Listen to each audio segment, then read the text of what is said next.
Lantai marmer kediaman Kirana terasa dingin di bawah telapak kakinya. Namun tidak sedingin hatinya saat ini. Kirana berdiri di depan cermin besar di ruang tamu, merapikan blazer kerjanya yang bernilai puluhan juta rupiah. Dia adalah CEO dari sebuah perusahaan logistik yang sedang berkembang pesat. Namun, di rumah ini, identitas itu seolah menguap begitu saja, digantikan oleh peran seorang istri yang terus-menerus dianggap kurang oleh mertuanya. Kirana, kamu dengar ibu tidak, sih? Suara melengking Ibu Ratna memecah keheningan pagi. Wanita paruh baya itu turun dari tangga dengan daster sutra yang tentu saja dibelikan oleh Kirana sambil memegang katalog otomotif. Kirana menarik napas panjang, memasang senyum paling sopan yang ia miliki. Iya, Bu. Kirana dengar. Ibu ingin mobil baru. Bukan untuk ibu. Untuk Adrian. Sahut Ibu Ratna sambil menghempaskan diri di sofa kulit. Masa seorang suami CEO logistik ke kantor cuma pakai sedan lama? Malu. Kirana. Teman-teman ibu di arisan sosialita kemarin sampai bertanya, kenapa menantu saya yang sukses itu membiarkan suaminya terlihat seperti staf biasa? Kamu itu sengaja ingin menjatuhkan harga diri Adrian, ya? Adrian, yang sedari tadi duduk di meja makan sambil asyik dengan ponselnya, akhirnya mendongak. Ia tidak membela istrinya, malah memberikan tatapan menuntut yang sudah sangat akrab bagi Kirana. Ibu benar, Kir. Proyek yang sedang kugarap ini butuh penampilan yang meyakinkan. Aku butuh SUV yang gagah. Lagi pula, perusahaanmu kan sedang untung besar tahun ini. Apa susahnya mengeluarkan dana untuk suamimu sendiri? Ujar Adrian dengan nada santai, seolah ia sedang meminta dibelikan segelas air putih, bukan mobil mewah seharga 1 miliar rupiah. Kirana menatap suaminya lekat-lekat. Adrian adalah pria yang ia cintai saat mereka masih di bangku kuliah. Pria yang dulu tampak penuh ambisi. Namun, sejak mereka menikah dan Kirana mengambil alih perusahaan ayahnya, ambisi Adrian berubah menjadi rasa berhak yang tidak berdasar. Adrian bekerja di salah satu divisi perusahaan Kirana, namun lebih banyak menghabiskan waktu untuk lobi-lobi yang tak pernah membuahkan kontrak, sementara pengeluarannya selalu ditanggung oleh kantor. Mas, mobil yang kamu pakai sekarang itu keluaran tahun lalu. Masih sangat bagus dan servisnya selalu rutin. Jawab Kirana tenang. Dan lagi, alokasi dana perusahaan sedang difokuskan untuk ekspansi ke wilayah timur. Aku tidak bisa sembarangan mengeluarkan uang untuk aset pribadi saat ini. Wajah Ibu Ratna langsung berubah masam. Tuh, kan? Selalu begitu. Uang, uang, dan uang. Kamu ini istri atau akuntan? Kamu sudah kaya. Kirana, tidak akan miskin hanya karena membelikan suamimu mobil baru. Jangan-jangan benar apa kata orang. Kamu itu pelit karena ingin menguasai Adrian sepenuhnya. Kamu senangkan melihat Adrian memohon-mohon padamu. Bukan begitu, Bu. Sudahlah, Bu. Potong Adrian sambil berdiri. Wajahnya menunjukkan kekesalan yang dibuat-buat. Kirana memang selalu begini. Dia lupa siapa yang menemaninya saat ayahnya sakit dulu. Sekarang setelah sukses, dia merasa paling berkuasa di rumah ini. Dia merasa karena dia yang punya sertifikat rumah ini, kita semua harus tunduk. Kata-kata Adrian seperti sembilu yang menyayat hati Kirana. Ia ingat betul betapa Adrian memang ada di sisinya saat masa sulit, tapi ia juga tidak lupa bahwa selama 5 tahun terakhir, seluruh biaya hidup Ibu Ratna, utang-utang keluarga Adrian, hingga gaya hidup glamor suaminya, semuanya keluar dari keringat Kirana. Aku berangkat kerja sekarang, ucap Kirana singkat, menghindari perdebatan lebih jauh. Ia tahu, semakin ia bicara, semakin banyak kalimat manipulatif yang akan dilemparkan padanya. Jangan pulang malam-malam. Malam ini ada acara makan malam keluarga besar di restoran Bintang 5. Ibu sudah mengundang bibi dan pamanmu. Kamu harus bayar tagihannya nanti. Jangan sampai ibu malu. Teriak Ibu Ratna saat Kirana melangkah keluar pintu. Kirana tidak menjawab. Ia masuk ke dalam mobilnya yang disetir oleh supir pribadi. Di dalam kesunyian kursi belakang, ia memejamkan mata. Dadanya terasa sesak. Selama ini ia diam bukan karena lemah, tapi karena ia mencoba menghargai ikatan pernikahan yang ia anggap sakral.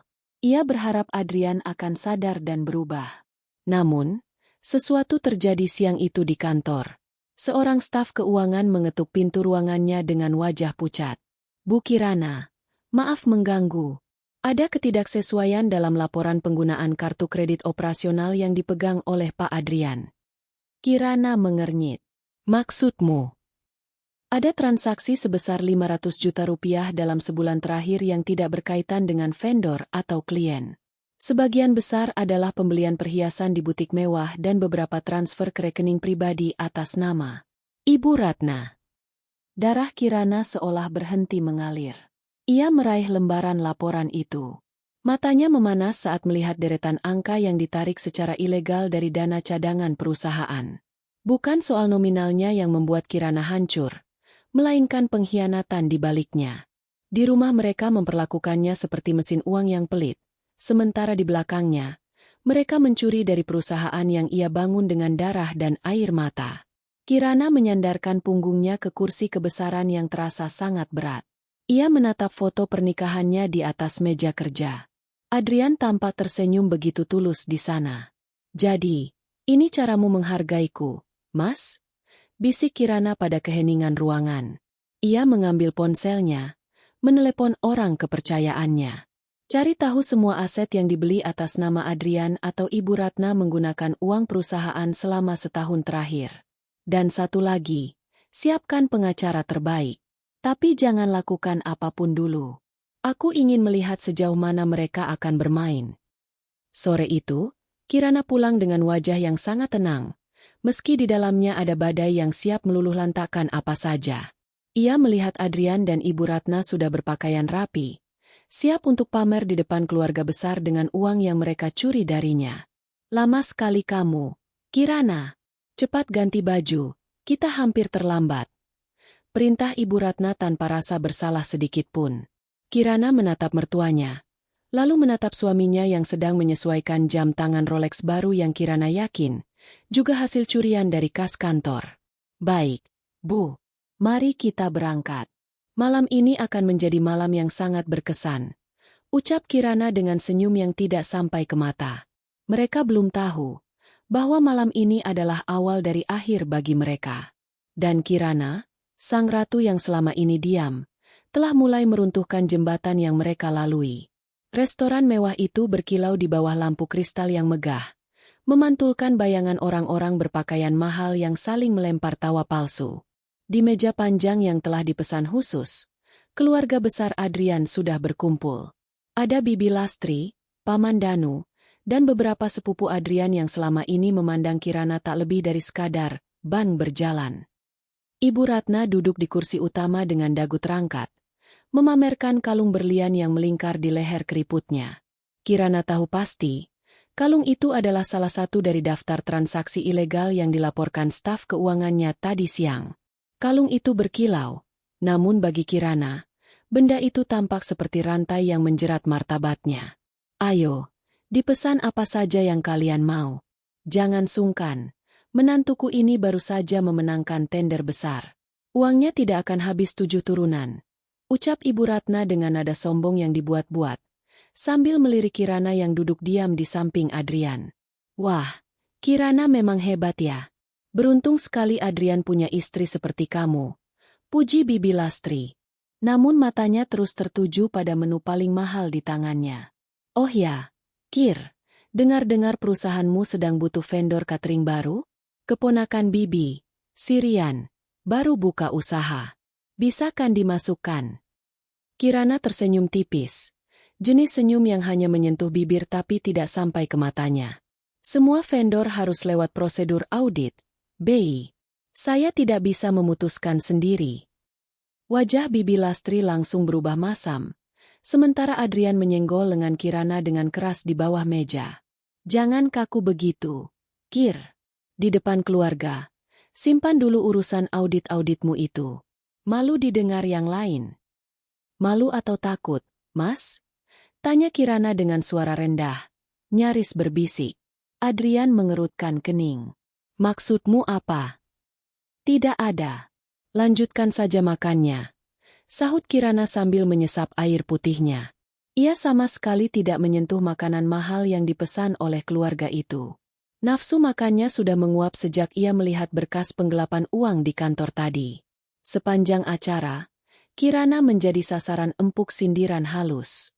Ibu Ratna mulai bercerita betapa susahnya menjadi mertua dari seorang wanita karir yang terlalu sibuk hingga jarang melayani suami di rumah. Adrian hanya diam, malah sesekali menambahi dengan keluhan betapa ia harus bersabar menghadapi watak Kirana yang dominan. Tiba-tiba, ponsel Adrian yang tergeletak di meja bergetar. Sebuah notifikasi pesan muncul di layar yang tak terkunci. Kirana secara tak sengaja membacanya. "Sayang, jadikan mobil barunya? Aku sudah lihat-lihat warnanya di dealer." Dunia seolah berhenti berputar sejenak bagi Kirana. Tangannya mengepal di bawah meja hingga kuku-kukunya memutih. Adrian bukan hanya mencuri uang perusahaannya untuk ibunya, tapi juga untuk wanita lain. "Mas, ponselmu bunyi," ucap Kirana dingin. Adrian dengan sigap menyambar ponselnya. Wajahnya menunjukkan sedikit kepanikan namun segera berganti dengan raut wajah sombong. "Oh, ini dari rekan bisnis. Biasa, urusan proyek." "Proyek atau dealer mobil?" pancing Kirana. Ibu Ratna yang mendengar itu langsung menyambar. "Loh, Kirana, tadi pagi kan sudah ibu bilang. Adrian itu butuh mobil baru supaya tidak dipandang sebelah mata. Wajar dong kalau dia tanya-tanya dealer. Kamu ini jangan terlalu curigaan sama suami. Tidak baik." "Iya, Bu. Sangat wajar. Apalagi kalau belinya pakai uang hasil keringat sendiri, bukan hasil memangkas dana operasional perusahaan orang lain." Balas Kirana. Suaranya sedikit lebih keras sehingga beberapa orang di meja itu menoleh. Suasana mendadak canggung. Adrian menatap Kirana dengan tatapan mengancam. "Kirana, cukup. Jangan bikin malu di depan keluarga. Jaga bicaramu. Aku hanya bicara tentang kejujuran. Mas, kenapa kamu harus malu?"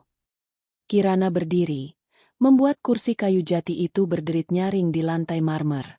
"Silakan lanjutkan makan malamnya. Semua tagihan sudah aku selesaikan di depan. Anggap saja ini sedekah terakhirku untuk kalian semua." "Sedekah terakhir? Apa maksudmu?" Ibu Ratna ikut berdiri. Wajahnya memerah karena merasa terhina. "Kalian akan segera tahu," jawab Kirana singkat. Ia melangkah keluar dari restoran tanpa menoleh lagi, meninggalkan kebingungan dan bisik-bisik di belakangnya. Namun, Adrian menyusulnya dengan langkah lebar. Ia mencengkeram pergelangan tangan Kirana di lobi restoran yang sepi. "Kamu apa-apaan, Kir? Kamu sengaja mempermalukan aku dan ibu di depan keluarga besar? Mau jadi istri durhaka kamu? Hah?" Kirana menyentakkan tangannya dengan kasar. "Lepaskan, Adrian. Kalau kamu masih punya sedikit harga diri, jangan buat keributan di sini." "Harga diri? Kamu yang merusak harga diriku. Aku ini suamimu. Aku punya hak atas apapun yang kamu punya." Adrian berteriak. Urat-urat di lehernya menonjol.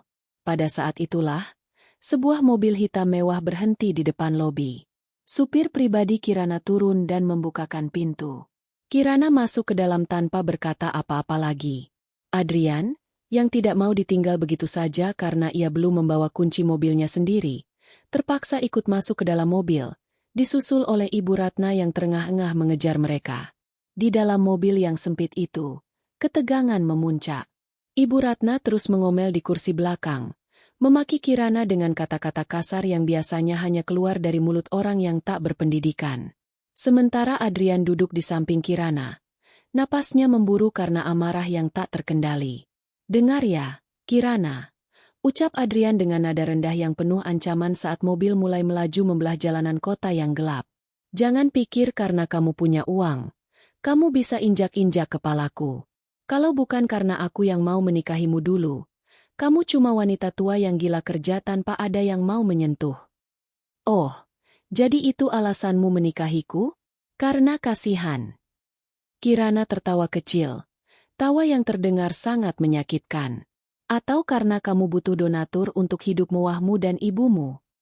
"Kurang ajar." Adrian memukul dashboard mobil dengan keras. "Aku lelah dengan tingkahmu. Aku lelah harus berpura-pura mencintaimu hanya demi fasilitas ini. Ibu Ratna dari belakang menambahi. Sudah, Adrian. Ceraikan saja dia. Masih banyak wanita cantik di luar sana yang mengantre untuk pria sehebat kamu. Biar dia rasakan hidup sendiri dengan uang-uangnya itu. Adrian menoleh ke arah Kirana. Matanya berkilat penuh kebencian. Kamu dengar itu? Ibu benar. Aku tidak butuh istri seperti kamu. Hari ini, di dalam mobil ini, aku talak kamu. Kita cerai. Kamu bukan lagi istriku. Kalimat itu meluncur begitu saja dari mulut Adrian, memenuhi kabin mobil yang kedap suara. Kirana tidak menangis. Ia tidak histeris. Ia justru merasakan beban berat di pundaknya luruh seketika. 3 kali, Adrian? Tanya Kirana pelan. Iya. Talak 3 sekalian. Aku tidak butuh kamu lagi. Teriak Adrian dengan puas. Merasa ia baru saja memenangkan pertempuran besar. Kirana tersenyum. Kali ini senyumnya tulus. Sangat manis hingga membuat Adrian sedikit merinding. Kirana kemudian mengetuk kaca pembatas supir. Pak. Berhenti di depan. Sekarang juga. Perintah Kirana. Mobil itu menepi di bahu jalan raya yang sepi. Jauh dari pemukiman dan penerangan yang memadai. Hanya ada deru angin dan suara kendaraan yang melaju kencang dari arah berlawanan. Kenapa berhenti di sini? Ini bukan arah rumah. Gerutu Ibu Ratna. Kirana membuka pintu mobil di sisinya. Lalu menatap Adrian dan Ibu Ratna bergantian. Karena hubungan kita sudah berakhir, maka tumpangan gratis ini juga berakhir di sini. Apa maksudmu? Adrian bingung. Kalian berdua, turun sekarang. Ucap Kirana dengan nada paling dingin yang pernah mereka dengar. Ini mobilku. Dan aku tidak punya kewajiban mengantar orang asing kemanapun. Malam itu, angin jalan raya berhembus kencang, membawa debu dan aroma aspal yang terbakar matahari siang tadi. Adrian terpaku. Matanya mengerjap tidak percaya menatap Kirana yang masih memegang gagang pintu mobil dengan tenang. Di kursi belakang, Ibu Ratna ternganga. Wajahnya yang tadi merah padam karena marah kini berubah pucat pasi karena terkejut. Kamu bercanda kan, Kirana? Suara Adrian bergetar. Bukan karena takut, tapi karena ego yang terguncang hebat. Ini jalan tol. Kita masih 10 kilometer dari gerbang keluar terdekat. Kamu mau menurunkan suamimu dan ibu mertuamu di sini? Kirana memperbaiki posisi duduknya, menatap lurus ke depan melalui kaca depan mobil. Mantan suami, Adrian, dan mantan ibu mertua. Kamu sendiri yang menjatuhkan talak 3 menit yang lalu. Di mata hukum agama, kita sudah selesai. Dan di mata hukum negara, mobil ini milik perusahaan atas namaku. Jadi, silakan turun. Kirana, kamu jangan keterlaluan. Ibu ini orang tua. Teriak Ibu Ratna sambil memukul kursi Kirana dari belakang. Mana sopan santunmu? Kamu mau kami mati dirampok di sini? Kirana menoleh sedikit, menatap Ibu Ratna dengan tatapan yang membuat wanita tua itu menciut. Sopan santun adalah untuk mereka yang tahu cara menghargai orang lain, Bu. Selama ini saya menghormati ibu karena ibu adalah orang tua suami saya. Tapi karena anak ibu baru saja membuang saya, maka ibu bukan siapa-siapa lagi bagi saya. Turun, atau saya panggil petugas patroli jalan tol untuk mengusir kalian karena mengganggu kenyamanan saya. Adrian mencoba meraih kunci mobil di kemudi, namun Kirana dengan sigap menepis tangannya. Jangan coba-coba. Adrian. Pak supir. Buka pintunya sekarang. Klik. Kunci otomatis terbuka. Hawa dingin malam langsung menyeruak masuk saat pintu mobil terbuka. Kirana tidak bergeming. Ia menunggu. Adrian yang merasa sangat terhina, akhirnya menggeram. Ia tidak menyangka Kirana akan seberani ini. Selama ini Kirana adalah wanita yang diam, yang hanya mengangguk saat dimaki, yang hanya tersenyum saat uangnya dikuras. Oke. Kami turun. Tapi jangan harap kamu bisa memohon-mohon aku kembali nanti ya, Kirana. Adrian membentak. Lalu keluar dari mobil dengan gaya angkuh. Ayo, Bu. Kita tinggalkan wanita gila harta ini. Besok, Aku akan pastikan kamu menyesal karena sudah memperlakukan kami seperti ini. Ibu Ratna turun dengan susah payah sambil menggerutu panjang pendek, menjinjing tas bermereknya yang juga merupakan pemberian Kirana. Begitu kaki mereka menginjak aspal kasar, Kirana segera menutup pintu dan menguncinya kembali. Pak, jalan. Langsung ke rumah. Perintah Kirana singkat. Mobil itu melaju kencang, meninggalkan dua sosok yang berdiri di pinggir jalan yang gelap gulita. Melalui kaca spion, Kirana melihat Adrian mencoba melambaikan tangan ke arah mobil-mobil yang lewat, namun tak ada satupun yang berhenti. Ia menarik napas panjang. Rasanya seperti baru saja membuang sampah yang selama ini menyumbat pernapasannya. Pak, besok pagi jam 6, panggil semua tukang kunci yang Bapak kenal, ucap Kirana pada supirnya. Ganti semua kunci rumah, gerbang, dan akses gudang. Dan hubungi tim keamanan. Beri mereka foto Adrian dan Ibu Ratna.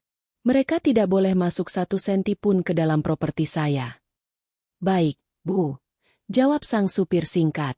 Diam-diam, ia tersenyum puas. Selama bertahun-tahun ia bekerja, ia sering merasa sakit hati melihat majikannya diperlakukan semena-mena oleh keluarga benalu itu. Sementara itu, di pinggir jalan tol, suasana berubah menjadi horor bagi Adrian dan Ibu Ratna. Ponsel Adrian mati total karena ia lupa mengisinya sejak sore.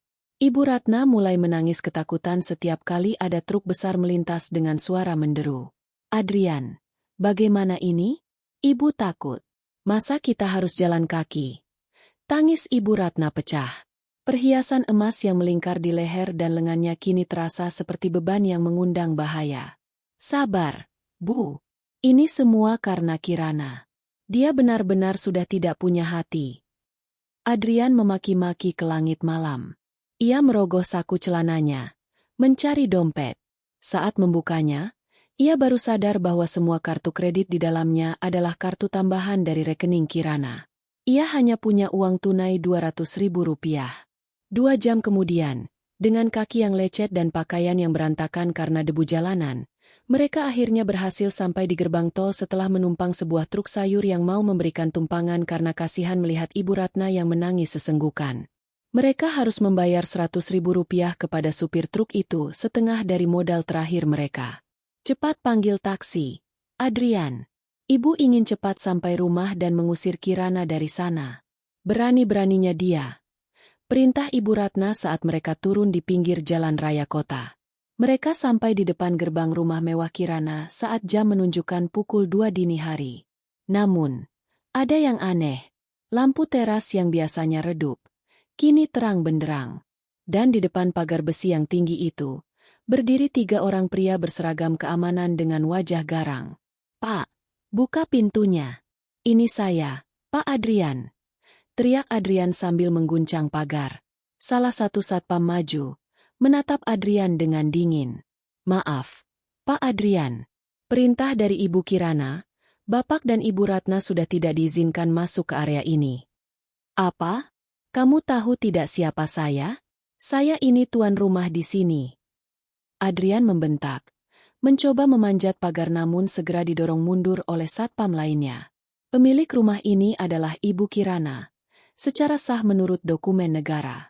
Dan mulai malam ini, Bapak bukan lagi bagian dari keluarga ini.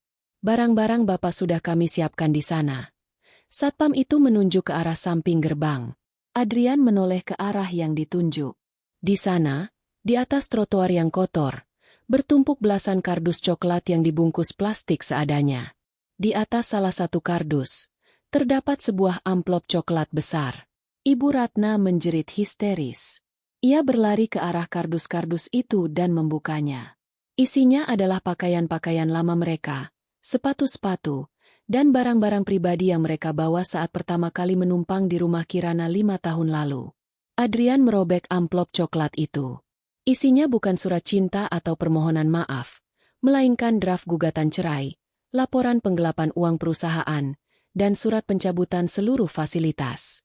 Di bagian bawah terdapat catatan kecil dengan tulisan tangan Kirana yang rapi. Semua barang mewah, jam tangan, dan perhiasan yang dibeli dengan uang perusahaan telah aku sita sebagai jaminan ganti rugi atas penggelapan yang kamu lakukan. Jika ingin mengambilnya, silakan bicara dengan pengacaraku di pengadilan. Selamat menikmati kehidupan yang sebenarnya, Adrian. Adrian luruh ke tanah. Ia menatap tumpukan kardus itu, lalu menatap rumah megah di hadapannya yang kini terasa begitu jauh. Ia baru sadar, selama ini ia hanya seekor semut yang berdiri di atas bahu raksasa, dan dengan bodohnya ia baru saja menggigit bahu itu hingga sang raksasa melemparnya ke lumpur. Adrian, berlian ibu, perhiasan ibu mana? Tangis Ibu Ratna sambil mengais-ngais kardus. Kenapa cuma baju-baju daster ini yang ada di sini? Di balik jendela lantai 2 yang gelap, Kirana berdiri menatap mereka. Ia memegang segelas teh hangat, menyaksikan kehancuran 2 orang yang pernah ia muliakan namun membalasnya dengan penghinaan. Ini bukan tentang dendam, pikir Kirana. Ini tentang mengembalikan setiap orang ke tempat yang seharusnya.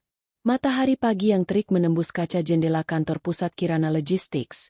Namun suasana di dalam ruangan rapat itu jauh lebih panas dari suhu udara di luar. Kirana duduk di kepala meja, mengenakan setelan serba hitam yang memberikan kesan otoritas mutlak. Di depannya, jajaran direksi dan tim audit internal tampak tegang. Masing-masing memegang berkas yang berisi borok-borok keuangan yang selama ini ditutupi dengan rapi oleh Adrian. Jadi, totalnya mencapai 4 miliar rupiah dalam 18 bulan. Suara Kirana tenang, namun nada bicaranya mengandung ketajaman yang bisa memotong udara. Benar, Bu Kirana. Kepala audit mengangguk pelan, menyeka keringat di dahinya. Pak Adrian menggunakan celah dalam dana representasi dan kerjasama vendor fiktif.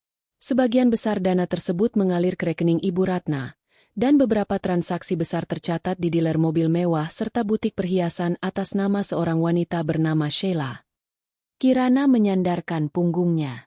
Nama, Sheila, sudah tidak mengejutkannya lagi. Setelah insiden notifikasi pesan di restoran malam itu, Kirana sudah memerintahkan orang kepercayaannya untuk menggali informasi.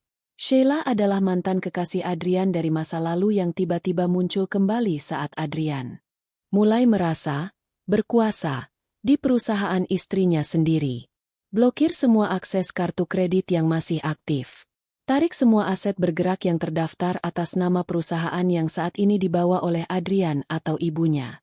Dan mulai hari ini, status Adrian di perusahaan ini adalah nonaktif dengan tuntutan hukum yang sedang berjalan. Perintah Kirana. Saya tidak ingin ada belas kasihan. Setiap rupiah yang dia ambil harus dipertanggungjawabkan. Sementara itu, di sudut kota yang jauh dari kemewahan, sebuah drama yang jauh lebih memprihatinkan sedang terjadi. Adrian dan Ibu Ratna terduduk lesu di teras sebuah kontrakan sempit berkamar 2 yang pengap. Bau selokan yang tidak lancar menyeruak, sangat kontras dengan aroma pengharum ruangan otomatis di rumah Kirana yang biasa mereka hirup. Adrian, Ibu tidak tahan di sini. Kasurnya keras, bau apek, dan lihat ini.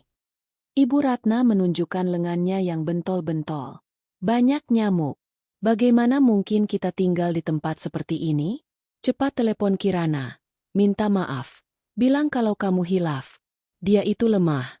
Kalau kamu merayu sedikit saja, dia pasti luluh.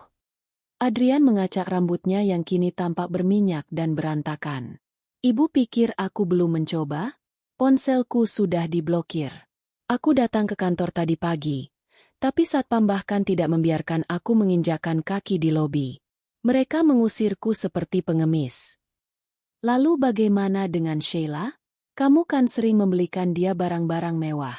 Minta dia bantu kita sementara waktu. Rengek Ibu Ratna. Wajah Adrian mendadak berubah gelap.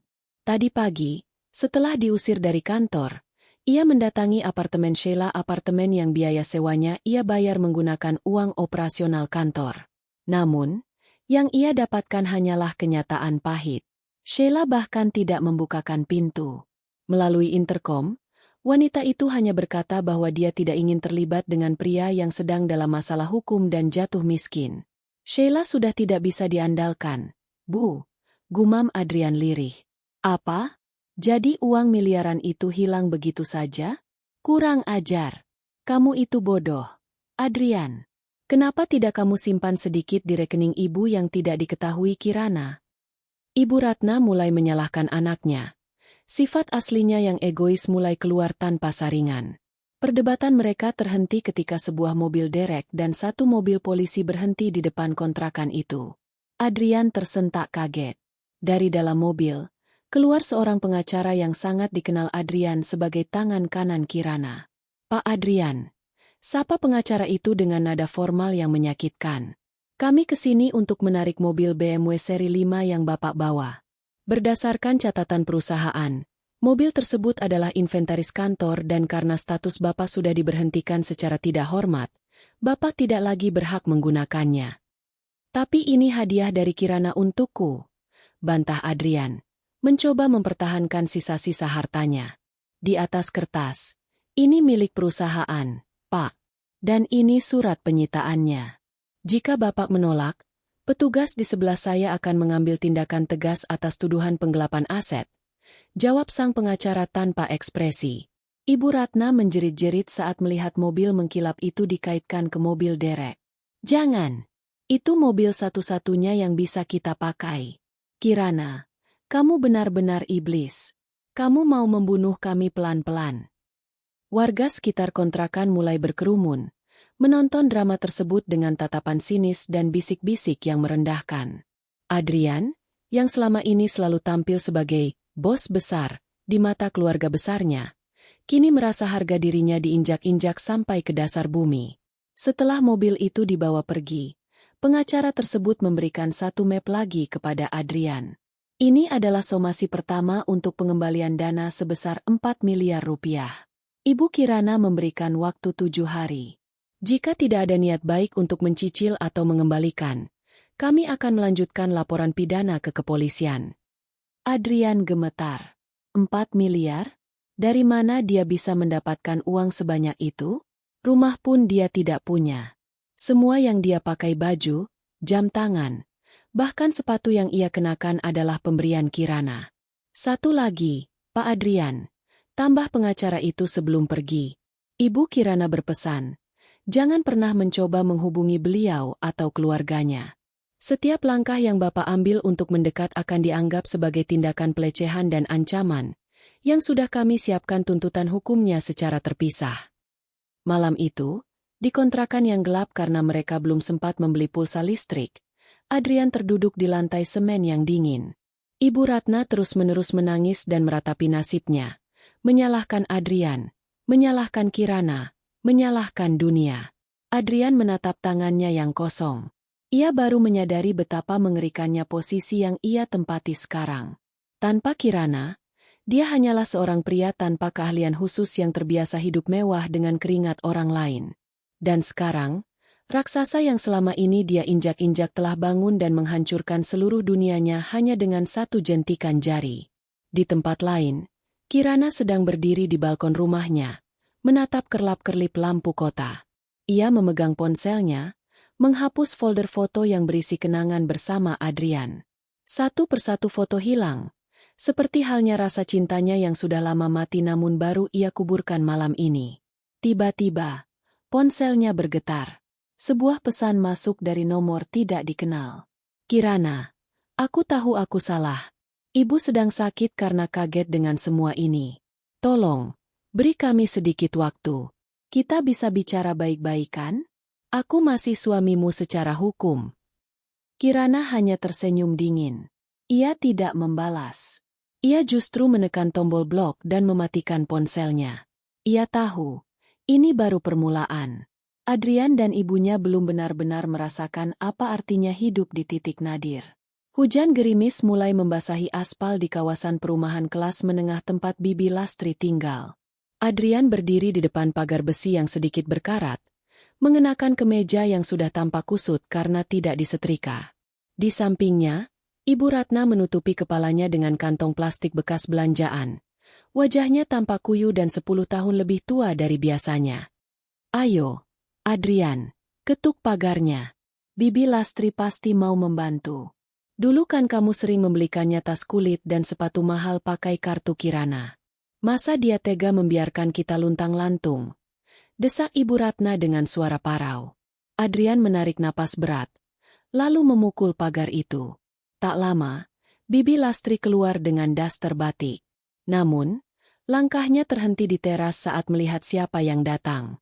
Tidak ada senyum lebar yang biasanya ia berikan saat Adrian datang membawa tentengan barang mewah. "Bibi, ini Adrian." Sapa Adrian dengan suara yang dipaksakan ceria. Bibi Lastri tidak segera membuka gerbang. Ia melipat tangan di dada. "Oh, Adrian. Ibu Ratna. Ada apa ya hujan-hujan begini?" "Bei, kami sedang ada sedikit kendala." Kirana keterlaluan. Dia mengunci rumah dan membekukan semua rekening. "Kami butuh tempat menginap beberapa hari saja sampai aku bisa mengurus pengacara," ucap Adrian memelas. Bibi Lastri justru tertawa. Sebuah tawa kering yang membuat telinga Adrian panas. "Aduh, Adrian. Kamu ini bagaimana?" "Beritanya sudah sampai ke grup WhatsApp keluarga besar. Kirana sudah kirim pesan ke kami semua. Dia bilang kalau ada anggota keluarga yang membantu kamu secara finansial, maka kerja sama bisnis keluarganya dengan perusahaan Kirana akan diputus saat itu juga." Mata Ibu Ratna membelalak. "Apa? Kirana mengancam keluarga sendiri?" "Ya bukan mengancam namanya, Bu Ratna. Itu namanya bisnis," jawab Bibi Lastri ketus. "Lagi pula, Bibi baru tahu kalau barang-barang yang sering kamu kasih ke Bibi itu ternyata hasil mengambil dari kantor Kirana." Bibi malu tahu. Dipanggil audit internal Kirana kemarin untuk ditanya soal asal-usul barang itu. Bibi hampir saja ikut terseret masalah hukum. "Tapi Bei, setidaknya beri kami uang sedikit untuk makan dan beli obat ibu." Adrian memohon. "Tidak ada, Adrian. Uang Bibi lagi pas-pasan. Lagi pula, kamu kan laki-laki. Masa tidak punya tabungan sendiri? Makanya, kalau jadi suami itu yang benar, jangan cuma menumpang hidup tapi malah selingkuh dan mencuri. Sudah ya, Bibi mau masuk. Sinetronnya sudah mulai." Brak! Pintu depan ditutup dengan keras. Adrian dan Ibu Ratna berdiri terpaku di bawah rintik hujan. Kehinaan itu terasa lebih tajam daripada dinginnya air yang meresap ke baju mereka. Keluarga yang dulu selalu memuja-muja Adrian karena uangnya, kini menutup pintu serapat mungkin seolah mereka adalah wabah penyakit. "Kurang ajar. Semua keluarga kita memang penjilat," maki Ibu Ratna sambil menangis histeris di pinggir jalan. Di sisi lain kota, Kirana sedang berada di sebuah kafe privat, duduk berhadapan dengan seorang pria bernama Randy, sepupu jauh Adrian yang selama ini tidak pernah dianggap oleh keluarga besar karena dia hanya seorang pengacara publik yang idealis. "Ini semua bukti yang kamu minta, Kir." Randy menggeser sebuah map kuning.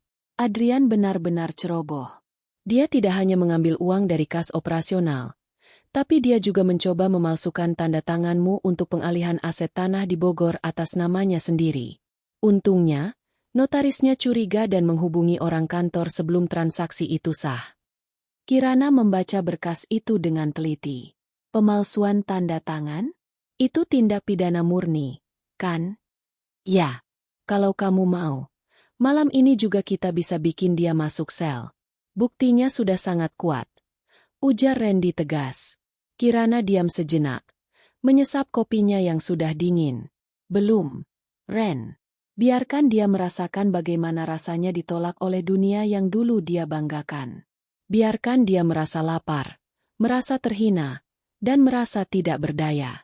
Aku ingin dia sadar bahwa tanpa aku, dia bahkan tidak mampu membeli harga dirinya sendiri." "Kamu kejam juga ya kalau sudah dikhianati." Randy tersenyum miring. "Aku bukan kejam. Aku hanya sedang memberikan kursus singkat tentang realitas kehidupan padanya," balas Kirana dingin. "Oh ya, bagaimana dengan wanita bernama Sheila itu?" "Ah, itu bagian yang paling menarik. Sheila ternyata tidak sependiam yang Adrian kira. Dia punya utang judi online yang besar. Sebagian besar uang yang dikirim Adrian padanya habis untuk membayar bunga utang. Sekarang setelah Adrian tidak kirim uang lagi, Sheila sedang dicari-cari penagih utang. Dia kabur keluar kota kemarin pagi." Kirana mengangguk puas. Semuanya hancur secara bersamaan. Adrian telah kehilangan rumah, harta, keluarga, dan bahkan wanita simpanannya. Malam semakin larut saat Adrian dan Ibu Ratna akhirnya kembali ke kontrakan pengap mereka setelah ditolak oleh 3 kerabat lainnya. Saat mereka tiba, mereka mendapati kejutan lain. Pemilik kontrakan sudah berdiri di depan pintu dengan wajah tidak ramah. "Pak Adrian, mana uang sewanya? Kemarin katanya janji mau bayar lunas untuk 3 bulan ke depan." Tagih pemilik kontrakan. Saya sedang ada masalah di bank, Pak. Besok saya usahakan," jawab Adrian terbata. "Halah, alasan klasik. Saya sudah dengar dari orang-orang kalau mobil Bapak ditarik polisi tadi siang. Saya tidak mau rugi. Kalau besok pagi jam 8 uangnya belum ada, silakan cari tempat lain. Saya tidak terima gelandangan di sini." Pemilik kontrakan pergi meninggalkan Adrian yang terduduk lemas di lantai semen. Ibu Ratna sudah pingsan karena kelelahan dan tekanan batin. Adrian menatap langit-langit kontrakan yang bocor. Tetesan air hujan jatuh tepat di keningnya. Ia merogoh saku, menemukan selembar kartu nama yang diberikan pengacara Kirana tadi siang. Ia ragu, namun rasa lapar dan keputusasaan mengalahkan egonya. Ia mencoba menelepon menggunakan sisa pulsa terakhir dari ponsel pinjaman tetangga. "Halo, ini Adrian. Bisakah aku bicara dengan Kirana? Hanya 5 menit. Aku akan menyerahkan semuanya. Aku akan tanda tangan apa saja, asal dia memberi kami tempat tinggal yang layak dan mencabut tuntutan hukumnya." Suara di seberang sana bukan suara Kirana, melainkan suara mesin penjawab otomatis yang dingin. "Nomor yang Anda tuju sedang tidak aktif atau berada di luar jangkauan." Adrian menjatuhkan ponsel itu. Ia menangis terseduh-seduh di dalam kegelapan. Untuk pertama kalinya dalam hidupnya, ia menyadari bahwa dunia tidak pernah berputar mengelilinginya. Ia hanyalah debu yang selama ini menempel di sepatu emas Kirana. Dan sekarang, sang pemilik sepatu telah mengibaskan debu itu ke selokan. Namun, Adrian belum tahu satu hal. Di balik laporan penggelapan uang dan gugatan cerai, Kirana sedang menyiapkan satu kejutan terakhir yang akan benar-benar mengubur sisa-sisa hidup Adrian di pengadilan minggu depan. Sebuah rahasia besar yang selama ini Adrian simpan rapat-rapat, ternyata sudah ada di tangan Kirana. Ruang sidang pengadilan agama pagi itu terasa begitu menyesakan. Suara pendingin ruangan yang mendengung rendah seolah menjadi latar musik bagi ketegangan yang menggantung di udara. Kirana datang lebih awal. Duduk di barisan depan dengan kemeja sutra berwarna emerald yang tajam dan kacamata hitam yang menyembunyikan matanya yang tak beriak. Di sampingnya, Randy dan tim pengacara lainnya sibuk menata tumpukan dokumen yang tingginya hampir menyamai bahu manusia. Beberapa menit kemudian, pintu ruang sidang terbuka. Adrian melangkah masuk dengan langkah gontai. Jas yang ia kenakan satu-satunya yang tersisa karena tertinggal di lobi kantor tampak kebesaran di tubuhnya yang menyusut. Di belakangnya, Ibu Ratna berjalan tertatih, terus menggumamkan doa sambil sesekali melemparkan tatapan benci sekaligus penuh harap ke arah Kirana. Sidang dibuka. Ketuk palu hakim memecah kesunyian. Agenda hari ini seharusnya hanya mediasi dan pembacaan gugatan cerai. Namun, Kirana tidak menginginkan proses yang lambat. Ia ingin sebuah eksekusi yang bersih. "Yang mulia," Randy berdiri, suaranya menggema tegas. "Sebelum memulai mediasi, kami ingin menyampaikan bukti tambahan terkait perilaku tergugat yang tidak hanya melanggar komitmen pernikahan, tetapi juga melakukan tindak kriminal sistematis yang merugikan klien kami secara materi dan imaterial."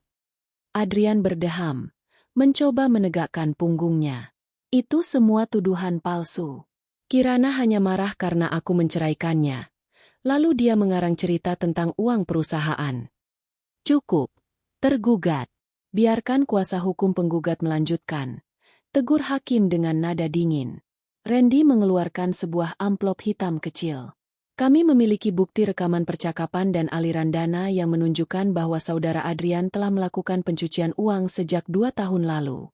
Namun, yang lebih mengejutkan adalah fakta bahwa saudara Adrian telah melakukan pernikahan siri dengan seorang wanita bernama Sheila di bawah pemalsuan status dokumen kependudukan." Dek! Jantung Adrian seolah berhenti berdetak. Seluruh ruangan mendadak senyap. Ibu Ratna, yang tadinya duduk dengan wajah lesu, tiba-tiba mematung. Matanya melotot ke arah anaknya. "Pernikahan siri?" Suara Ibu Ratna bergetar, nyaris tidak terdengar. Benar, Ibu Ratna. Kirana tiba-tiba bersuara, memotong protokol sidang dengan ketenangan yang mematikan. Ia melepas kacamata hitamnya, menatap langsung ke mata mertuanya. Anak kesayangan ibu bukan hanya mencuri uang saya untuk memanjakan ibu, tapi dia membangun istana lain di belakang kita berdua. Dia membelikan apartemen, mobil, dan bahkan menjanjikan setengah dari aset perusahaan saya kepada wanita itu sebagai mahar siri mereka. Bohong. Itu tidak mungkin, teriak Ibu Ratna. Selama ini, ia mendukung Adrian karena ia pikir Adrian adalah anak yang berbakti yang mengutamakan dirinya di atas segalanya. Ia pikir, Sheila, hanyalah teman bersenang-senang Adrian. Randy memutar sebuah rekaman audio melalui pengeras suara kecil. Suara Adrian terdengar jelas di sana, sangat mesra. Tenang saja, sayang. Begitu aku berhasil meyakinkan Kirana untuk memindahkan saham ke namaku, kita akan tinggalkan dia. Ibu juga sudah setuju kalau kita tinggal di rumah baru nanti, asalkan dia tetap aku beri jatah bulanan besar. Kirana itu cuma sapi perah kita. Suasana pecah seketika. Ibu Ratna berdiri. Wajahnya yang tadinya pucat kini merah padam oleh amarah yang membakar. Ia tidak menyangka bahwa dalam rencana busuk anaknya, ia pun hanya dijadikan alat untuk mengeruk harta. Ia tidak pernah diberitahu soal pernikahan siri itu. Baginya, martabat keluarga adalah segalanya, dan pernikahan siri adalah noda yang tak termaafkan terutama jika dilakukan tanpa sepengetahuannya. Kamu tega membohongi ibu, Adrian? Teriak Ibu Ratna sambil memukul bahu Adrian berkali-kali di tengah ruang sidang. Ibu membelamu mati-matian. Ibu ikut menderita di kontrakan busuk itu. Dan ternyata kamu punya istri lain. Kamu bilang uang itu untuk masa tua ibu. Ibu, diam. Jangan di sini. Adrian mencoba menangkis pukulan ibunya. Wajahnya dipenuhi rasa malu yang luar biasa saat para staf pengadilan dan pengunjung sidang mulai berbisik-bisik menghakiminya. Diam katamu? Kamu jadikan ibu tameng untuk kelakuan bejatmu. Ibu Ratna kemudian berbalik menghadap Kirana. Matanya basah oleh air mata kehinaan. Kirana, ibu tidak tahu soal ini. Demi Allah, ibu tidak tahu dia sudah menikah lagi. Kirana, tolong, maafkan ibu. Jangan penjarakan kami. Kirana menatap wanita tua itu tanpa sedikit pun rasa iba yang tersisa. Ibu baru meminta maaf setelah tahu ibu juga dikhianati? Kemana maaf itu saat ibu menghina saya di depan keluarga besar? Kemana maaf itu saat ibu mendukung Adrian menjatuhkan talak pada saya di tengah jalan tol? Kirana berdiri, merapikan blazernya. Yang mulia, saya menyerahkan seluruh bukti kriminal ini kepada pihak berwajib yang sudah menunggu di luar ruangan ini. Terkait perceraian, saya tetap pada pendirian saya. Talak 3 telah jatuh, dan saya menuntut pengembalian aset secara penuh atau hukuman penjara maksimal untuk penggelapan dan pemalsuan dokumen. Adrian terduduk lemas di kursinya. Ia melihat 2 orang petugas kepolisian berseragam sudah berdiri di pintu belakang ruang sidang, menunggu instruksi. Ia menatap Kirana, mencoba mencari sisa-sisa cinta di mata wanita itu. Namun yang ia temukan hanyalah dinding es yang tak tertembus. Kirana, tolong. Rintih Adrian. Waktu untuk bicara baik-baik sudah habis di kilometer 10 jalan tol itu. Adrian, ucap Kirana dingin. Sekarang, kamu akan belajar bagaimana rasanya menjadi orang asing di dunia yang kamu curi dariku. Hakim mengetuk palu untuk menunda sidang. Namun drama baru saja dimulai. Saat Adrian digiring keluar oleh petugas untuk dimintai keterangan lebih lanjut, Ibu Ratna justru terus memaki anaknya sendiri, mengutukinya karena telah menghancurkan satu-satunya mesin uang yang mereka miliki. Kirana berjalan keluar gedung pengadilan dengan kepala tegak. Sinar matahari siang itu terasa menghangatkan wajahnya. Ia mengeluarkan ponsel, melihat satu pesan masuk dari manajer keuangannya. Semua aset di Bogor dan apartemen Sheila sudah berhasil kita segel, Bu. Kirana tersenyum. Namun, langkahnya terhenti saat ia melihat sebuah mobil hitam mewah berhenti di depan gerbang pengadilan. Seorang pria keluar dari sana, pria yang selama ini menjadi rival bisnis terberat Kirana. Namun kini tersenyum dengan cara yang aneh. Kemenangan yang indah, Kirana Maheswari, ucap pria itu. Tapi kamu tahu kan, Adrian tidak bekerja sendiri dalam penggelapan ini? Ada orang di dalam perusahaanmu yang membantunya, orang yang sangat dekat denganmu. Mata Kirana menyipit. Kemenangan ini ternyata belum selesai. Masih ada duri di dalam daging yang harus ia cabut. Langkah Kirana terhenti tepat di anak tangga terakhir gedung pengadilan. Kata-kata pria itu Bima, rival bisnisnya yang paling licin terngiang-ngingat seperti dengung lebah yang mengganggu. Adrian tidak bekerja sendiri. Kirana menatap Bima dengan tatapan tajam. Jika kamu datang ke sini hanya untuk menabur racun di hari kemenanganku, sebaiknya simpan tenagamu, Bima. Aku sudah cukup banyak membuang sampah hari ini. Bima tertawa kecil, melangkah mendekat sambil merapikan sarung tangannya. Aku tidak menabur racun, Kirana. Aku hanya memberitahu bahwa Adrian terlalu bodoh untuk memalsukan tanda tangan notaris sendirian. Dia butuh akses ke stempel rahasia dan kode brankas pribadimu. Dan siapa satu-satunya orang yang memegang itu selain kamu? Darah Kirana mendingin. Hanya ada satu nama. Seseorang yang telah bersamanya sejak ia merintis perusahaan ini dari nol. Bahkan sebelum Adrian masuk ke dalam hidupnya. Siska? Bisik Kirana nyaris tak terdengar. Selamat menyelidiki, Ratu Logistik. Bima masuk kembali ke mobilnya, meninggalkan Kirana dalam badai pikiran yang baru. Kirana tidak pulang ke rumah. Ia langsung menuju kantor pusat. Ruangan itu sudah sepi karena jam kerja hampir berakhir. Ia melangkah menuju ruang asisten pribadinya, Siska. Di sana, Siska sedang merapikan berkas. Wajahnya tampak tenang seperti biasa. Namun, saat melihat Kirana masuk tanpa suara, tangannya sedikit gemetar hingga sebuah bolpoin jatuh ke lantai. Bu Kirana? Saya pikir ibu masih di pengadilan. Ucap Siska dengan nada yang dipaksakan stabil. Kirana tidak menjawab.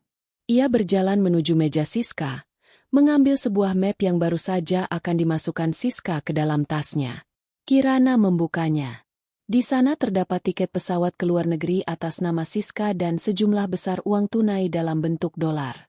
Mau liburan, Siska? Atau mau menyusul Sheila keluar kota? Tanya Kirana dengan suara yang sangat rendah namun menakutkan. Siska jatuh terduduk di kursinya. Wajahnya pucat pasi. Ibu, saya bisa jelaskan. Pak Adrian, dia mengancam saya. Dia bilang kalau saya tidak membantu memalsukan tanda tangan ibu, dia akan memecat saya dan memastikan saya tidak bisa bekerja dimanapun. Dan kamu lebih takut pada suami yang menumpang hidup itu daripada padaku yang menggajimu selama 10 tahun. Kirana melempar map itu ke meja. Atau sebenarnya, kamu juga menikmati jatah dari uang yang dia gelapkan. Siska menangis histeris, mencoba meraih tangan Kirana. Namun Kirana menghindar dengan jijik. Kamu tahu, Siska? Pengkhianatan Adrian menyakitiku sebagai wanita. Tapi pengkhianatanmu itu menghancurkanku sebagai seorang profesional. Polisi sedang menuju ke sini untuk menjemputmu. Kamu akan bereuni dengan mantan bosmu di sel yang berbeda. 1 minggu kemudian, proses pembersihan total telah selesai. Kirana berdiri di depan jendela kantornya, melihat pemandangan kota yang mulai menyala. Adrian secara resmi divonis hukuman penjara atas kasus penipuan, pemalsuan dokumen, dan penggelapan aset. Karena jumlah kerugian yang sangat besar, ia kemungkinan besar akan menghabiskan 10 tahun ke depan di balik jeruji besi. Ibu Ratna? Nasibnya tak kalah tragis. Tanpa uang Adrian dan tanpa belas kasihan Kirana, wanita tua itu kini tinggal di sebuah panti jompo pinggiran kota yang sangat sederhana. Seluruh perhiasannya telah disita oleh pengadilan untuk menutupi sebagian kerugian perusahaan. Setiap hari, ia kabarnya terus memanggil-manggil nama Kirana, memohon ampun agar bisa kembali ke rumah mewahnya, namun pesannya tak pernah sampai. Tiba-tiba, pintu ruangan Kirana terbuka. Randy masuk membawa sebuah dokumen baru. Semuanya sudah beres. Kir, akta cerai sudah keluar secara hukum negara. Kamu resmi menjadi janda terkaya dan paling berkuasa di industri ini. Kirana mengambil akta itu, menatap namanya yang kini berdiri sendiri tanpa embel-embel nama belakang keluarga Adrian. Ia merasa lebih ringan. Beban yang selama ini ia pikul karena rasa bakti Yang salah alamat telah benar-benar hilang. Lalu, apa rencana selanjutnya? Tanya Randy. Kirana tersenyum. Kali ini senyum yang penuh dengan kemenangan dan rencana masa depan. Aku akan melakukan ekspansi yang sempat tertunda karena benalu-benalu itu. Dan satu lagi, aku ingin membeli gedung kantor milik Bima. Katakan padanya, aku tidak suka punya rival yang terlalu tahu urusanku.